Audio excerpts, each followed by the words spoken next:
for a chin tuck, what you're looking to do is to retract your head, not go down, but to go backwards.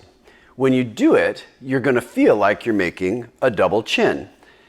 And if you were to talk, it should change your voice. I will show you from the side. Here's normal. There's the chin tuck. Now, when I do this, this tissue back here is getting tensioned or a little stretch. This is a movement that you can control. So it's important to recognize, don't make it hurt, don't make it strong, make it comfortable. We're just trying to elongate a little bit of tissue and make that stretch of that tissue feel less threatening. Now, just simply bringing your chin down toward your chest, that is also a stretch. It's not what we're doing right now. But if you wanted to, you could combine them. So I can retract with a chin tuck, and then pretending there's an axle going through my ears, I can drop my chin down. That changes how it feels. For most of you, it will feel like it makes it stronger. It's not our intent, it's just to make it different. Whichever feels good to you, that's the one you go with. But remember, a chin tuck is not looking up and it's not looking down, it's retracting. You may choose to then nod slightly at the end of that position if it feels good to you. But you're the only one that can feel that tension. If you have a lot of tension back there, that's exactly why you need this drill. So if you're doing it and it feels like a whole lot, back off. Think of it as the same song but less volume. You can crank the volume to 10 or you can bring it down to 1 or anywhere in between.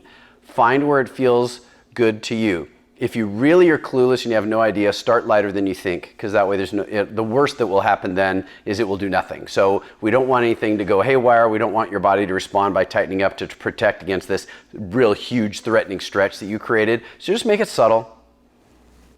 And if you want, just like that. Now people ask, how many of these do I do? I don't have a great answer for you here because I've never seen any research to guide it, but based on my experience, I will tell you that this is much better in one of two situations. If everything's going okay, little bits often. So whenever you think about it, do a few and go about your day. The other situation is when you feel a headache coming on, or if you have one, be extra gentle with it because you don't want to trigger anything, but this is often really good headache medicine. So if you feel a headache, nice, soft, easy, it should feel good back here, and bring it back and take it there and bring it back, and do as many of those as the little voice inside you thinks is a good idea.